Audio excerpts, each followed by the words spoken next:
Good evening, everyone, and welcome to our first TST Labscope Shootout. Tonight, I'm joined by Pierre Rispo, Bill Fichthorn, and Eric Dibner. So we're going to be looking at three different scopes here.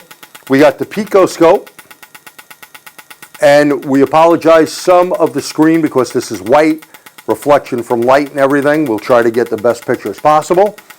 We have the snap-on ZEUS, and we have the new 4-channel EScope. So tonight we're just going to concentrate on one thing. You can hear in the background we have this ATS board, and we're going to concentrate on you setting your scope up on a fuel injector. Okay? So we're going to start with the PICO with Eric. And Eric, why don't you tell us about the scope that you're using? It's the latest PICO 4-channel scope, 4425. I also have the new software for the PICO. It's PICO 6. I'm going to start off by opening the screen right off the bat from the home screen. So this is the startup of the scope. Without doing anything, he is connected to the board, and you can see what's going on. Now we're going to leave that there, and we're going to go over to the ZEUS, the snap-on ZEUS. And Bill, why don't you show us going up there? So Bill has selected the scope. I'm going to go into presets and then injector test. And this is how most people set their scope up. The next one here, we're going to go with Pierre. Okay, so now there's different scope modes on this, but we're going to go to a dual scope, which is a dual time based scope. And this is the default settings. This is not a preset. This is the default settings that the scope would start up on. Okay, so Pierre, on a default, that injector doesn't look like the ones on the other screen. Could you explain what we need to do? The default setting was for a 20 volt maximum voltage capture, and since the inductive spike is substantially higher than that, it's clipping it at 20 volts. So what I have to do is I have to set that to a higher voltage so that you can see the entire thing. Okay, so there's what the three scopes currently look like. You can see on there, we can see the peak voltage, which we'll talk about in a second. On the ZEUS, it looks like the voltage needs to be adjusted because we're off the screen and has a very wide, a super wide on time here. So we need to adjust both time and voltage. And then we'll get on the PICO, and so right now he's going to go to trace Adjust 1. the voltage, so we're going to up the voltage to 10 volts per division. And then we're going to go into sweep to tighten it up a little bit. We'll go to 20 milliseconds on the screen, and that makes it a little more viewable. So remember, these screens, all these scopes are 10 by 10. 10 divisions up, 10 divisions across. That's why he's saying per screen. Now let's go to Eric's that's bouncing all over the place. On Eric's that's bouncing all over the place, what do you think the problem is? Nothing wrong with the PICO scope, by the way. So Eric, show them what they have to do. You either could set it manually, or you go to presets, and how you do that is you go to automotive setup, which is here. Click on it, it gives you actuators, gives you all different either sensors, ignition, so have it, but we're working on injector today. So injectors, you move it over to injector petrol, because we're working on a gasoline car, and then multi-port voltage, because we're working on the voltage scale, not current. And the scope automatically sets it up to that. It also gives you how to hook it up, what to look at, how to set your scope up to it. You exit out of that screen, and it automatically sets this tool up for you. Okay. But you also have to put the scope on, you turn the trigger on. Right, now that is one key feature right here that it stays locked unless you hit that.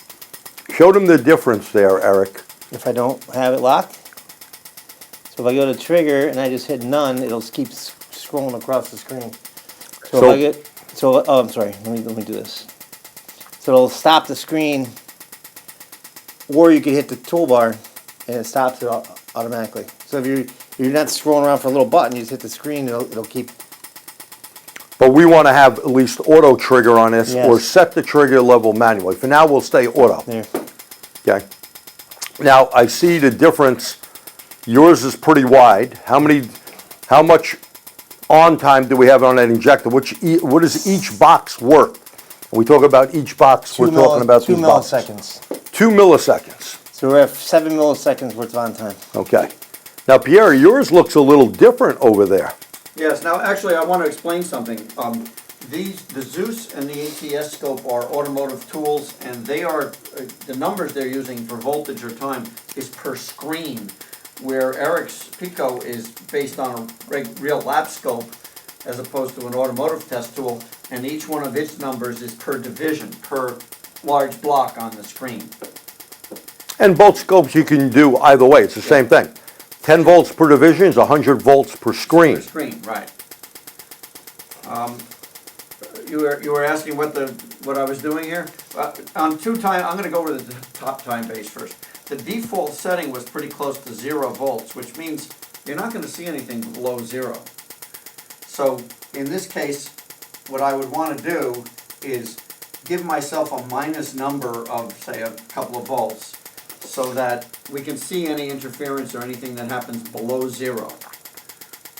And this would be true of any of these scopes. You want to be able to see below where your actual signal is, in case there's something going on there. Right, if We're we have also- some sort of a voltage drop issue going on or Right. something there. We're also triggering, so triggering is when the picture starts being recorded, when it starts looking at the signal. In this case, we're 20% across the screen. We're 2 divisions out of 10 across before it tags the event. And any of these can move that way. So where is all line? What's this first line mean here? Let's go back to Eric since I'm right near him. What's this first line actually indicate? Sorry to be right behind you here. So what's that line? That is the system voltage line. That's what's going to the injector. Then what's going on here, Eric? That's your voltage going to ground to turning on the injector. Okay, what turns it on? So we have KO-EO or KO-ER, key on, engine off, key on, engine running. What pulls it down to ground? The computer driver, right? Yeah. And that determines the on time, like if we play with the TPS on that. Could you turn that up there, Bill? So you can see the difference. This would be like you stepping on a throttle position or APP, right? Accelerator pedal position. So we'll leave it all the way down. What does this indicate? And is this important? That's the inductive spike from the collapse of the magnetic field in the injector. And it is important. And is there a specification on that inductive kick? Yes, and it varies. It should be no less than 35 volts. If you don't have at least 35 volts going up, and all of these are showing more, and this is not a car itself, we're starting these things off on a test board, then at some point we'll be doing these on car. So right here, how many volts are we at, Eric? 90 volts. 90 volts. Not uncommon, by the way, to see on a car. Some are clipped at about 35 or 40. This one is not being clipped. You gotta know your car. Yeah, you Gotta know your car. Some are clipped at 60, it varies. They clip them on purpose. But I can guarantee you this, if you don't see 35 volts minimal on that peak, you got VD, you got a voltage drop on that feed or ground side. Your best choice is to compare it to another cylinder. Yeah. If you have, obviously, what's the chances of all 4 cylinder injectors being bad? Let's induce a resistance in this circuit. So in the resistance in the circuit, did the peak voltage change at all? Nope. No, because that would be the feed side, the inductive kick already coming on. But what happened right here? What happened here? Your ground came up. So this is a real type problem that you could have on a car where the ground itself is definitely messed up. And when I mean the ground, the computer driver is not going all the way down. So we're simulating this, and Bill, can you take that off so we can see it go back down? Put it back on. What type of problem made a customer say they're having with this vehicle? It's going to be a drivability issue, isn't it? Hesitation, rough Good. riding, Hesitate. fires. Lean. Beautiful. Lean, maybe lean. Right. All of these are a possibility. Now, There is, take the resistance out and let's induce a problem in the circuit. And let's look at the PICO first. We're on there, Bill, you got the problem? Okay, don't see anything there. Let's go to the ZEUS. So we don't see anything there. And let's go over to the EScope. Now, Pierre, I had a question for you there. This has presets, right? Go to the Yes. preset screen, please. Let me just explain something before that. You might catch something on this lower screen, but it's tough, and it's tough on any scope if you're set up this way.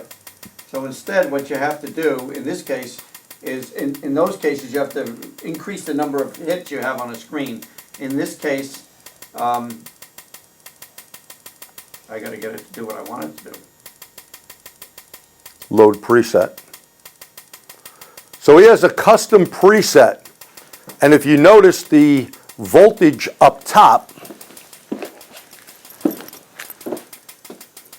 we're over one box now, so 10%.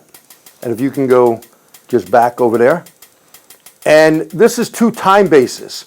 What you're seeing here, you see these little glitches? You're actually seeing that this is showing us an injector that's cutting out. Now let me explain, the top part is nothing more than the signature of the signal. Once you see good voltage, good ground, good peak, you don't want to look at it anymore. Now you may be wondering, how come it's not showing anything here, but here it does show us, but it don't look like an injector. That's okay. This is when you become a power user. This scope has 2 time bases that you can do that in. Now let's go back to the ZEUS. And Bill, why don't you show us how we can see a glitch on the ZEUS? Not looking the way it is right now set up, right? This is the preset, the most common one you're going to go to. So we're gonna increase the time on the screen by going to about 5 seconds on the screen, and we're gonna have to let it load. And then we'll start seeing the signature.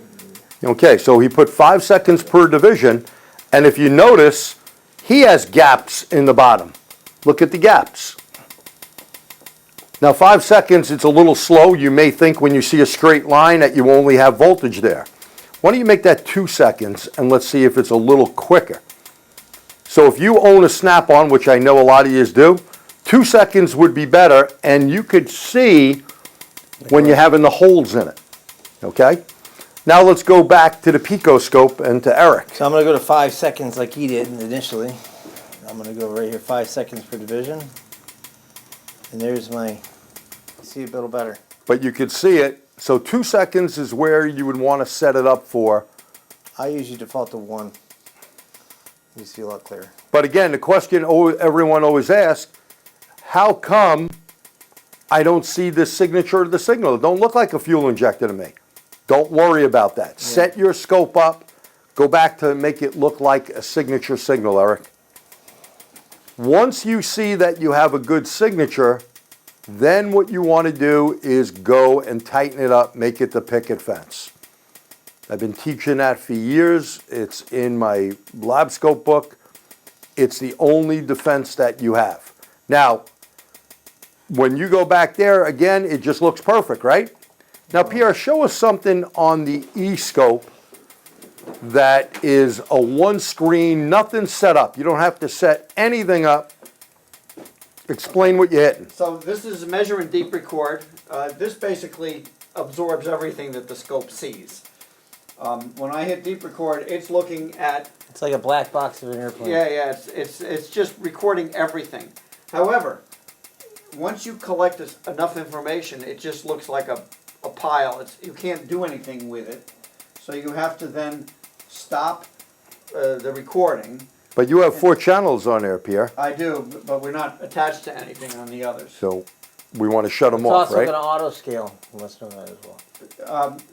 I should explain something. The settings on the left of this scope control what the scope sees, what it records. But the buttons on the right are how you can manipulate that data. If you never turned on, if you went to 2 channels on this, but you were trying to look at 4, you would only get 2 channels worth of data. If you had it on 4 and you were on 4, then you can choose what you're gonna look at. In this case, we're only on one channel. So can you restart that, Pierre, so we could see what it would look like just with one? Sure. Just hit start. Okay, stop it right there. I want it stopped right there. How am I gonna see I got a problem? Point out the problem. Well, every once in a while, there's a missing event, right? There's a missing event I think it was every 9 events, right? If you wanted to look at it in more detail, what you would do is you would zoom in on it, and not do it what I just did, and then you can kind of move across the screen to see your, oops, there's a missing event. Now, can you zoom in any more? Oh yes, there's a lot of zoom here. You can zoom as much as you can zoom to the point where it not useful anymore. But say that you want to see that one event, or So that looks just like a fuel injector. so there's the event the way it's set up as a baseline setting.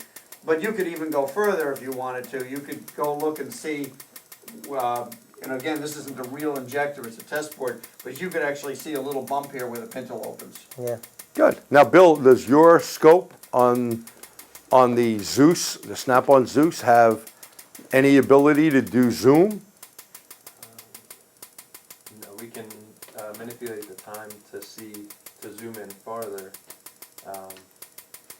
But there's no zoom feature on it. Not that I'm aware of, no. I think when it's stopped in a recording you can, but I don't believe, Yes, actually. yeah. So now you can see what they're doing there, and then you can zoom it up. The whole window.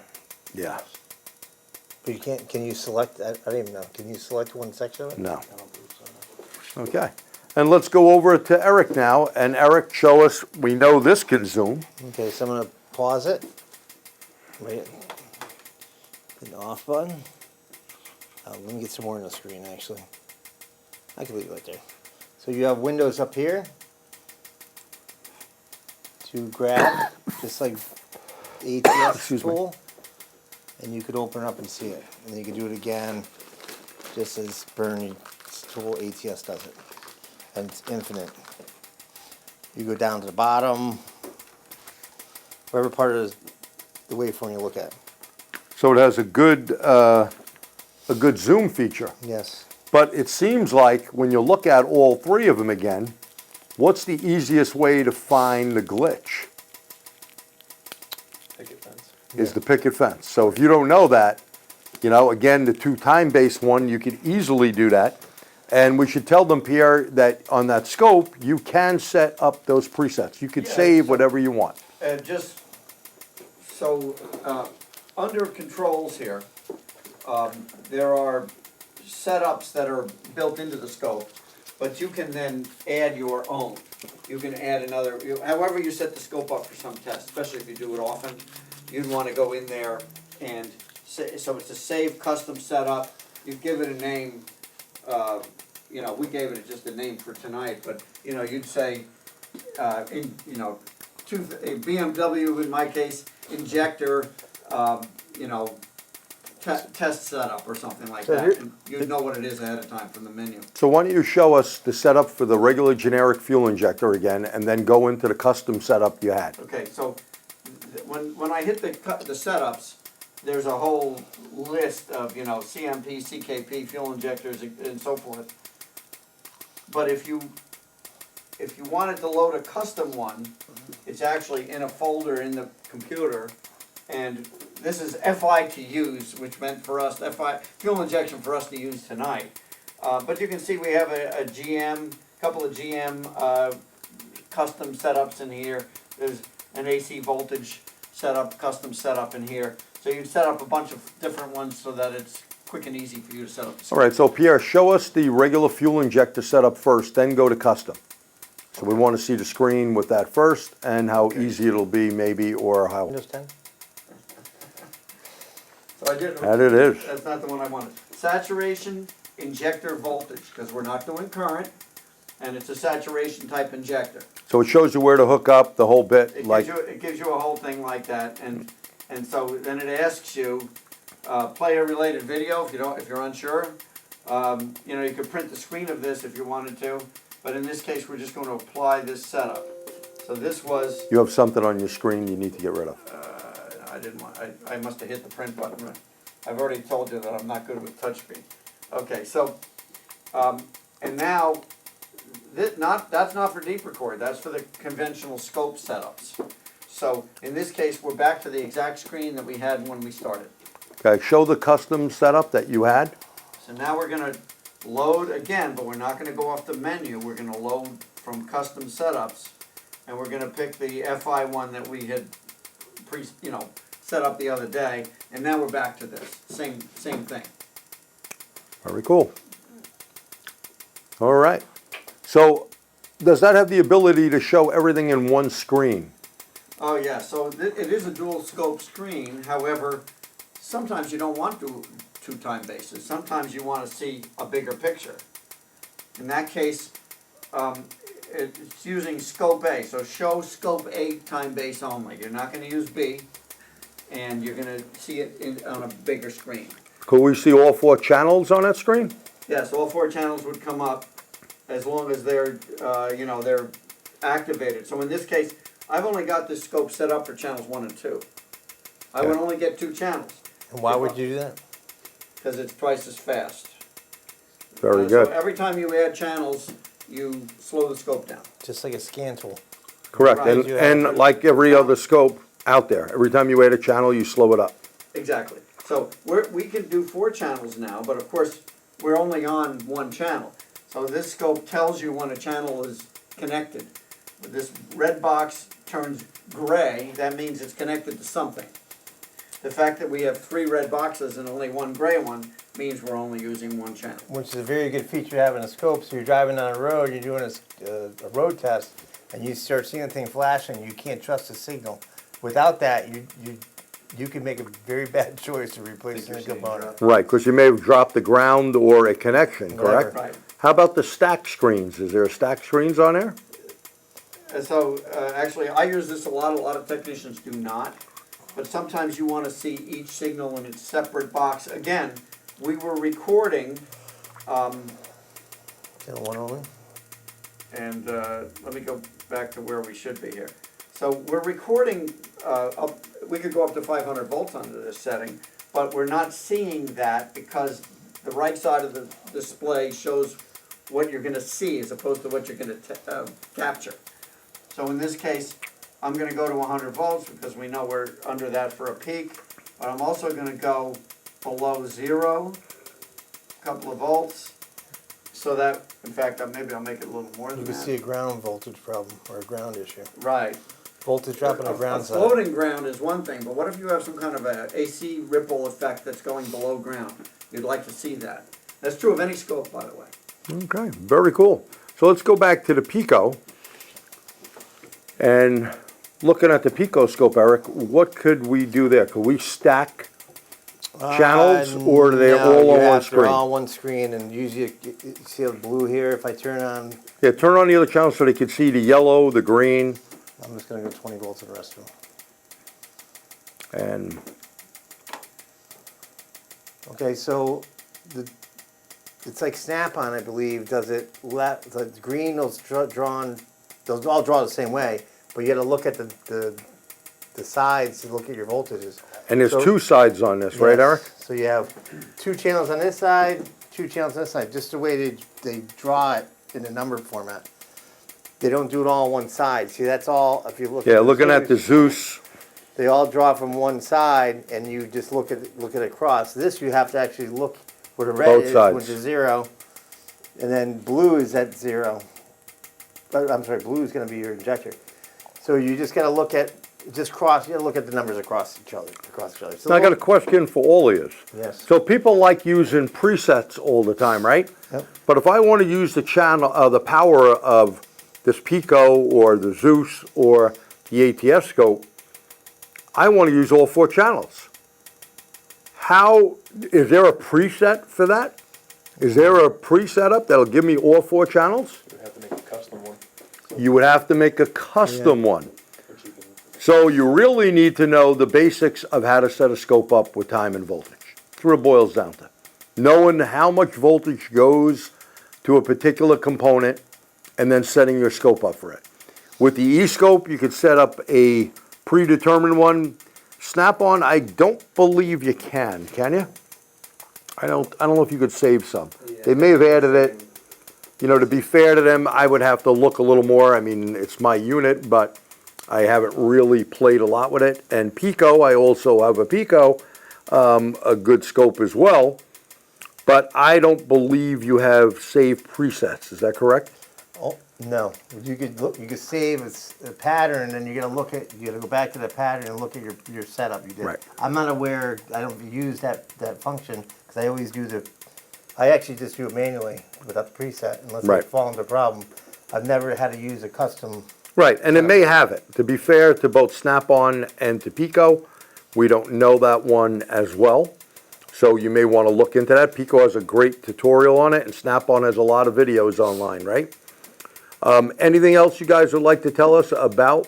I would like to say something. Tech support is huge. So talking to PICO users, one reason I got a PICO is because when I'm talking to people using PICO, I need to talk PICO. When I'm talking to people with ZEUS, I need to know people with ZEUS. If I know people with ATS, I need to have that particular scope so I can talk to them at that level. Because they want to see the same picture. That's what I always came across in my business. So I went out and I purchased a PICO. I'm an ATS user, so it's a kind of a learning curve for all of it. You get a little confused a little bit, but it's all a learning curve. You use it, you'll understand it better. So the support is the biggest thing. I don't know anybody to call a PICO and say, hey, can you help me out? ATS, yes. ZEUS, there's a whole different user group. Yeah, big on IATN, but PICO has a big follow on IATN as well. Yeah.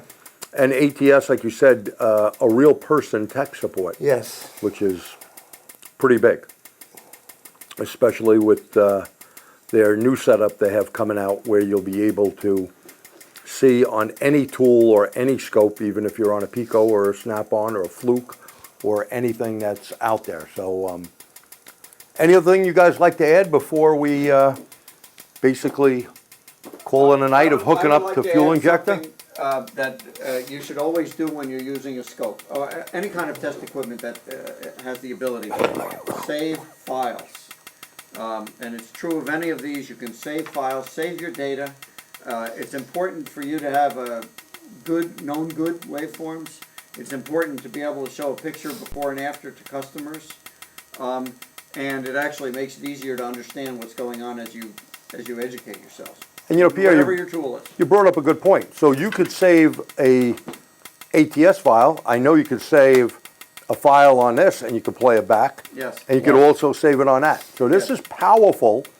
That older scopes from years back, my old Tektronix, my old Fluke 97, Fluke 98, didn't do it till they got to the 190 series scopes, to where you could save those files, not just a picture, A picture, yeah. but a rolling back file. And Taro years back, you were able to actually pay the file, and also Good Scope Vitronics that was around did the same thing. But tonight again, we were on the ATS board. We were only doing a regular fuel injector. We said preset, you looked at the signature of the signal, but that's not the way to find a problem. Don't go with signature. Do the picket fence, whether you're on PICO, Snap-on, or ATS does it automatic with 2 time bases, or deep record. I'd like to say one more thing. One of the most important things when you buy a scope and you're just starting to use a scope, use it. You Very need good. to use it on a good car. I got my first scope with UI 2000 a long time ago.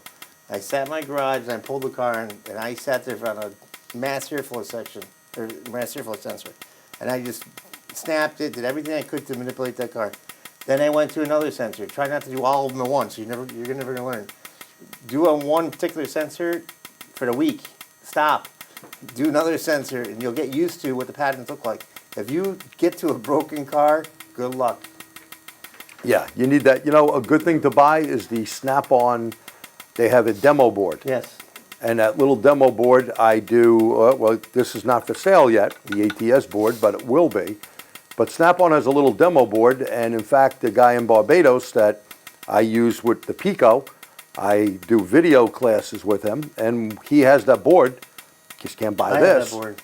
And we practice back and forth, and now he's become a lot better. So practice does make perfect. And getting any type of simulator board, the old Fluke board, Yep. had 4 things on it. My old Snap-on board I wore out, okay? But you need to practice to get better at it. This is part 1. We want to thank you for coming out on behalf of TST.